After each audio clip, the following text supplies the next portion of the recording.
वक्त हो चला है भदोही जिले की खबरों का। खबर वही जो आप चाहें। सुप्रभात, आदाब, नमस्कार। भदोही जिले की फटाफट खबरों को लेकर हाजिर हूं मैं नसीर कुरैशी। आज शुक्रवार की खबरों की शुरुआत करते हैं इस बड़ी खबर के साथ। गोपीगंज के चेरापुर बिरनई गांव में प्रेम प्रसंग का मामला उस समय सनसनी का कारण बन गया जब 6 माह की गर्भवती युवती इंसाफ की मांग को लेकर गांव के मोबाइल टावर पर चढ़ गई। सूचना मिलते ही पुलिस और ग्रामीण मौके पर पहुंचे और काफी मशक्कत के बाद युवती को सुरक्षित नीचे उतारा था। मिर्जापुर की रहने वाली प्रतिमा बिंद ने बताया कि बिरनई गांव निवासी लौकुश बिंद ने खुद को अविवाहित बताकर उसे प्रेम जाल में फंसा लिया और शादी का झांसा देकर शारीरिक संबंध बनाए। बाद में उसे पता चला कि आरोपी पहले से शादीशुदा है और 2 बच्चे का पिता है। युवती का कहना है कि वह अब 6 माह की गर्भवती है, लेकिन आरोपी शादी से इनकार कर रहा है। आरोप है कि आरोपी और उसके परिजन उसे लगातार प्रताड़ित कर रहे हैं। यहाँ तक कि रहने के लिए घर के सामने पशु बांधने वाली झोपड़ी में जगह दी गई है। पीड़िता ने बताया कि वह कई बार पुलिस से न्याय की गुहार लगा चुकी है, लेकिन कार्रवाई न होने से मजबूर होकर टावर पर चढ़कर विरोध जताना पड़ा। फिलहाल काफी मशक्कत के बाद प्रतिमा बिंद को नीचे उतारा गया था। सावन माह के आगमन के साथ ही काली नगरी भदोही पूरी तरह शिवमय हो गई है। जिले के प्रमुख शिवालयों को आकर्षक लाइटों, रंग बिरंगे फूलों और विशेष सजावट से भव्य रूप दिया गया है। ज्ञानपुर के सिद्धपीठ बाबा हरियरनाथ मंदिर, देवनाथपुर बाजार से सटे द्वादश ज्योतिर्लिंग संगम क्षेत्र सुंदरवन कटेबना, गोपीगंज के बाबा बड़े शिवधाम, कोयरौना के सिमरातनाथ धाम सहित भदोही, नई बाजार, चौरी, सुरियामा, दुर्गागंज, ऊज, औराई और महाराजगंज क्षेत्र के शिवालय श्रद्धालुओं के स्वागत के लिए पूरी तरह तैयार हैं। दूसरी ओर कांवड़ यात्रा को लेकर जिला प्रशासन ने भी सुरक्षा, यातायात और सुविधाओं की व्यापक तैयारियां पूरी कर ली हैं। सावन के पहले दिन से ही शिव भक्तों की भारी भीड़ उमड़ने की संभावना को देखते हुए मंदिरों और प्रमुख मार्गों पर विशेष व्यवस्थाएं की गई हैं। सुरियामा के दानूपुर पश्चिम पट्टी में प्रस्तावित औद्योगिक गलियारे को लेकर ग्रामीणों का विरोध अब लगातार बढ़ता जा रहा है। इसके विरोध में खुलकर ग्रामीण अब सामने आ गए हैं। दानूपुर पश्चिम पट्टी के ग्रामीण इसके विरोध में पूरी तरह बिगुल फूंक चुके हैं। गुरुवार को एक बार फिर बड़ी संख्या में जिलाधिकारी कार्यालय पहुंचे ग्रामीणों ने राष्ट्रपति के नाम संबोधित एक पत्र सौंपते हुए उपजाऊ कृषि भूमि के अधिग्रहण पर तत्काल रोक लगाए जाने की मांग की है। पत्र सौंपते हुए मंगला देवी, कुसुमा, सुर्मिला, बबीता, सरिता, रेखा, संजू जैसी महिलाओं के साथ बड़ी संख्या में डीएम कार्यालय पहुंचे ग्रामीणों ने कहा कि गांव की अधिकांश आबादी पूरी तरह खेती पर निर्भर है और यही जमीन उनके परिवारों के लिए जीवन यापन का एकमात्र सहारा है। ग्रामीणों का आरोप है कि उद्योग स्थापित करने के नाम पर कृषि भूमि अधिग्रहित करने की तैयारी की जा रही है, जिससे सैकड़ों परिवारों के सामने रोजी रोटी का संकट खड़ा हो जाएगा। ग्रामीणों ने साफ चेतावनी दी है कि विकास के नाम पर अपनी जमीन किसी भी कीमत पर नहीं देंगे। छात्रों के साथ पुलिसिया उत्पीड़न को लेकर गुरुवार को समाजवादी पार्टी का एक प्रतिनिधिमंडल डीएम कार्यालय पहुंचा था। भदोही विधायक जाहिद बेग, प्रदीप यादव, विकास यादव, हृदय नारायण प्रजापति, आरिफ सिद्दीकी, मयंक यादव ने डीएम शैलेश कुमार से मुलाकात कर कहा कि नीट परीक्षा पेपर लीक व पूर्व शिक्षा मंत्री धर्मेंद्र प्रधान के इस्तीफे की मांग को लेकर 25 जुलाई को ज्ञानपुर के काशी नरेश विश्वविद्यालय गेट पर छात्रों के समर्थन में युवा प्रदर्शन कर रहे थे। शांतिपूर्ण प्रदर्शन के दौरान उनके ऊपर फर्जी मुकदमे लादे गए हैं। अब इन्हीं युवाओं को पुलिस परेशान कर रही है। घरों पर छापे डाले जा रहे हैं। पुलिसिया उत्पीड़न के विरोध में समाजवादी पार्टी का प्रतिनिधिमंडल डीएम से मुलाकात कर इस तरह की कार्रवाई पर रोक लगाए जाने की मांग की है।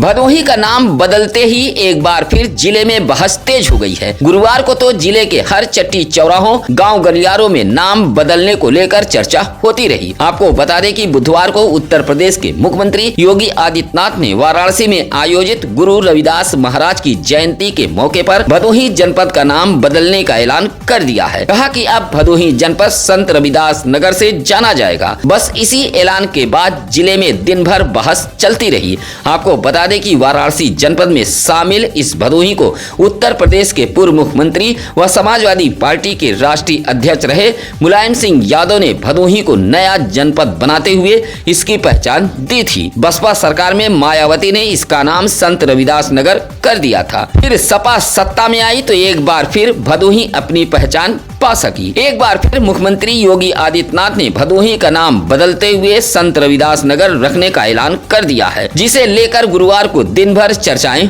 होती रहीं। पत्नी के मायके से पहुंचे उसके भाई के साथ अन्य लोगों ने हमला करते हुए चचेरे देवर को मारपीट कर घायल कर दिया है। यह आरोप ज्ञानपुर कोतवाली इलाके के सुंदरवन निवासी रामरती बिंद ने ज्ञानपुर कोतवाली पुलिस को एक शिकायती पत्र देते हुए लगाया है। कहा कि उसकी शादी सुरियामा के कनकपुर निवासी लालचंद की पुत्री के साथ हुई है। उसकी पत्नी व परिवार के कुछ महिलाओं के साथ कहासुनी हो गई थी। पत्नी की शिकायत के बाद खुन्नस खाए उसके भाई उमेश सहित कुछ अज्ञात लोग पहुंचे और गाली गलौज देने लगे। जब उसके 15 वर्षीय चचेरे भाई अर्जुन ने विरोध किया तो उसे मार पीट कर घायल कर दिया गया, जिससे उसके सिर में चोटें आई हैं। सूचना पर डायल 112 पुलिस पहुंची थी। घायल अर्जुन का इलाज जिला अस्पताल ज्ञानपुर में कराया गया है। भदोही शहर के रसपुरा चौराहा और लिप्पन तिराहे पर लगने वाले जाम से जल्द राहत मिलने की उम्मीद जगी है। गुरुवार को ज्ञानपुर कलेक्ट्रेट सभागार में जिलाधिकारी शैलेश कुमार एवं पुलिस अधीक्षक अभिनव त्यागी की अध्यक्षता में आयोजित जिला उद्योग बंधु व जिला निर्यात प्रोत्साहन समिति की बैठक में व्यापारियों ने जाम और अतिक्रमण का मुद्दा प्रमुखता से उठाया है। मामले को गंभीरता से लेते हुए जिलाधिकारी ने नगर पालिका परिषद भदोही के अधिशासी अधिकारी दयाशंकर वर्मा को दोनों स्थानों पर अतिक्रमण चिन्हित कर विशेष अभियान चलाकर तत्काल हटाने के निर्देश जारी कर दिए हैं। साथ ही लोक निर्माण विभाग के अधिशासी अभियंता को लिप्पन तिराहे के चौड़ीकरण का प्रस्ताव शीघ्र तैयार कर प्रस्तुत करने को कहा गया है। बैठक में व्यापारियों की अन्य समस्याओं पर भी विस्तार से चर्चा हुई है। चौरी के पहरी गांव में मनबड़ कुछ लोग एक महिला की जमीन पर जबरन कब्जा कर रहे हैं। दबंगई व गुंडई से मनबड़ लोग जमीन पर कब्जा कर रहे हैं, जिससे पीड़ित परिवार डरा व सहमा है। बहरी गांव निवासी शिवजीत की पत्नी रागनी देवी ने चौरी थाने पहुंचकर एक शिकायती पत्र सौंपते हुए आरोप लगाया है कि गांव में उसकी भूमि मौजूद है, जहां अरसापुर पूर्वजों के जमाने से परिवार सहित काबिज दखिल आबाद हैं। लेकिन गाँव के ही रामजीत, सुदामा, अजय समेत एक महिला जबरन जमीन पर मिट्टी, ईंट, गिट्टी जैसे निर्माण सामग्री गिराकर निर्माण कराते हुए अवैध रूप से कब्जा करने की कोशिश की जा रही है। विरोध करने पर अभद्रता की गई है। उसकी सूचना पर डायल 112 पुलिस भी पहुंची थी। रागनी देवी ने जमीन पर कब्जा करने व गाली गलौज देने वाले लोगों के खिलाफ कार्रवाई की गुहार लगाई है। हालांकि दूसरे पक्ष ने इस मामले में कुछ भी बोलने से इनकार कर दिया है। भदोही शहर में छुट्टा पशु अब आम लोगों की जान पर भारी पड़ रहे हैं, लेकिन नगर पालिका परिषद भदोही की लापरवाही थमने का नाम नहीं ले रही है। गुरुवार को भदोही शहर के चौरी रोड बूढ़ापट्टी सत्यम सिटी कार्यालय के सामने उस समय अफरा तफरी मच गई जब दो छुट्टा पशु आपस में भिड़ गए। सड़क पर काफी देर तक चले इस तांडव से राहगीरों में भगदड़ जैसे हालात बने रहे। जान बचाने के लिए लोग इधर उधर भागते नजर आए। इस दौरान सड़क किनारे खड़ी दो स्कूटियां भी छुट्टा पशुओं की चपेट में आकर क्षतिग्रस्त हो गई थीं। कई दुकानदार, ठेला और खुमचा संचालकों को भी अपनी दुकानें छोड़कर भागना पड़ा, जबकि जिलाधिकारी शैलेश कुमार पहले ही छुट्टा पशुओं को पकड़कर गौशालाओं में भेजने के निर्देश दे चुके हैं। इसके बावजूद भी नगर पालिका की अनदेखी लोगों की सुरक्षा पर भारी पड़ रही है। संत शिरोमणि गुरु रविदास महाराज की जयंती वर्ष के अवसर पर भारतीय जनता पार्टी ने गुरुवार को ज्ञानपुर में भव्य समरसता संकल्प कलश यात्रा निकाली थी। ज्ञानपुर बस अड्डे से शुरू हुई इस संकल्प यात्रा में जिला पंचायत अध्यक्ष अनिरुद्ध त्रिपाठी, भाजपा जिला अध्यक्ष दीपक मिश्रा और विधायक दीनानाथ भास्कर के नेतृत्व में निकली यह यात्रा ज्ञानपुर नगर के प्रमुख मार्गों से होते हुए पुनः बस अड्डे पर पहुंचकर संपन्न हुई थी। इस मौके पर अनिरुद्ध त्रिपाठी व दीपक मिश्रा ने कहा कि आयोजन का मुख्य उद्देश्य सामाजिक समरसता और सद्भाव का संदेश फैलाना है। भव्य रूप से निकाली गई इस यात्रा में संतोष पांडे, अखिलेंद्र सिंह बघेल, नागेंद्र नाथ मिश्रा, रमेश पासी समेत बड़ी संख्या में लोग मौजूद रहे। भदोही शहर से सटे सररोही पेट्रोल पंप के पास दबंगों ने एक युवक पर हमला कर गंभीर रूप से घायल कर दिया है। बेल्ट की पिटाई से युवक घायल हो गया है। भदोही कोतवाली पुलिस ने इस मामले में काजीपुर निवासी मिराज सहित 4 अज्ञात लोगों के खिलाफ मुकदमा दर्ज किया है। सररोही के दुलमदासपुर निवासी सैफ अंसारी ने बताया कि उसकी भाभी भदोही शहर के रसपुरा चौराहे के एक हॉस्पिटल में भर्ती हैं। उन्हीं के लिए वह रात करीब 8:30 बजे खाना लेने घर जा रहा था। पेट्रोल पंप के पास 4 से 5 लोगों ने मिलकर उस पर हमला कर दिया। बेल्ट की पिटाई से उसे चोटें आई हैं। सैफ अंसारी ने कहा कि मिराज नामक युवक को वह पहचान रहा है, जबकि 4 अन्य लोगों को पहचान नहीं पाया है। सामने आने पर पहचान लेंगे। घायल सैफ अंसारी का इलाज MBS भदोही में कराया गया है। पुलिस मुकदमा दर्ज कर हमला करने वाले युवकों की तलाश में जुटी हुई है। पारिवारिक कलह से परेशान 26 वर्षीय काजल नामक विवाहिता ने सिंदूर पी लिया। सिंदूर पीते ही उसकी तबीयत बिगड़ गई थी। उपचार के लिए सामुदायिक स्वास्थ्य केंद्र भदोही लाया गया था, जहां डॉक्टरों ने फौरन इलाज कर विवाहिता की जान बचा ली है। चौरी के मई हरदोपट्टी निवासी अनिल कुमार गौतम ने बताया कि मामूली पारिवारिक विवाद के बीच उसकी पत्नी काजल ने यह कदम उठाया था। फिलहाल अब सब कुछ ठीक ठाक है। उसका मायका बड़ा गांव के डिहवा गांव में है।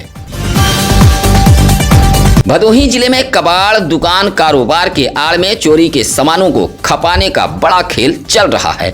ऐसे ही एक खेल का दुर्गागंज पुलिस ने मुखबिर की सूचना पर खुलासा किया है। पुलिस अधीक्षक अभिनव त्यागी व अपर पुलिस अधीक्षक शुभम अग्रवाल के निर्देश पर दुर्गागंज पुलिस ने जंघई बाजार में मौजूद पंकज गुप्ता के कबाड़ की दुकान पर छापेमारी की थी। दुर्गागंज पुलिस ने चोरी गई प्लास्टिक की पाइप बरामद की है। यह पाइप बोरी में भरकर कबाड़ की दुकान में रखा गया था। इस मामले में पुलिस ने कबाड़ दुकानदार पंकज गुप्ता समेत 4 लोगों को गिरफ्तार किया है। 28 जून को दुर्गागंज के एक इलाके से प्लास्टिक की सिंचाई पाइप चोरी हुई थी। इस मामले में दुर्गागंज पुलिस ने मुकदमा दर्ज कर चोरी के खुलासे में जुटी हुई थी। चोरी गई इस पाइप को जंघई बाजार में मौजूद पंकज गुप्ता के कबाड़ की दुकान पर बेचा गया था। कुएं में गिरे कुत्ते की सूचना मिलते ही मौके पर डायल 112 पुलिस पहुंची थी। घंटों मशक्कत के बाद कुएं में गिरे कुत्ते को बाहर निकाल लिया गया था। मामला औराई के बाड़ी बभनौटी गांव का है। उजेठा गांव निवासी प्रदीप यादव ने बताया कि होरीलाल यादव के घर के सामने एक सूखा कुआं मौजूद है। किसी समय इसी कुएं में कुत्ता गिर गया। दोपहर 1 बजे जानकारी हुई तो डायल 112 पुलिस को सूचना दी गई। गांव के शिवम यादव, धनंजय यादव, करिया जायसवाल, महेश यादव जैसे युवकों के सहयोग से कुत्ते को बाहर निकाल लिया गया है। इलाके के लोगों ने सूखे पड़े इस कुएं पर जाली लगवाए जाने की मांग की है। शिवा पटेल का 7वां जन्मदिन बड़े ही उत्साह व धूमधाम के साथ मनाया गया है। परिवार के लोगों ने जन्मदिन मनाते हुए उज्जवल भविष्य व लंबी उम्र की कामना की है। औराई के उजेठा गांव से सटे बीसापुर निवासी समर बहादुर पटेल व अंजलि देवी पटेल के 7 वर्षीय बेटे शिवा पटेल ने अपने जन्मदिन पर जैसे ही केक काटा, लोगों ने तालियां बजाकर बधाई दी। उधर हैदराबाद से ननिहाल के लोग केक लेकर बीसापुर गांव पहुंचे थे। शिवा पटेल के जन्मदिन पर साइकिल, चश्मा, घड़ी, मिठाई, कपड़ा, जूता समेत नगद उपहार लोगों ने दिए हैं। देर रात तक खाने खिलाने का भी दौर चलता रहा। इस मौके पर रोहित गुप्ता, विशाल पटेल, आयुष, अभिनव, साक्षी, मोहित आदि मौजूद रहे। सत्यम न्यूज पर देखिए पूरे दिन की हलचल और हर गली हर मोहल्ले की खबर। आज शुक्रवार की खबरें कैसी लगी यह कमेंट कर हमें जरूर बताएं। आप अपने बच्चों के जन्मदिन की बधाई भी सत्यम न्यूज पर भेज सकते हैं। इसी के साथ अब नसीर कुरैशी को दीजिए इजाजत। नमस्कार, आदाब। ताज़ा खबरों के लिए सत्यम न्यूज को सब्सक्राइब करें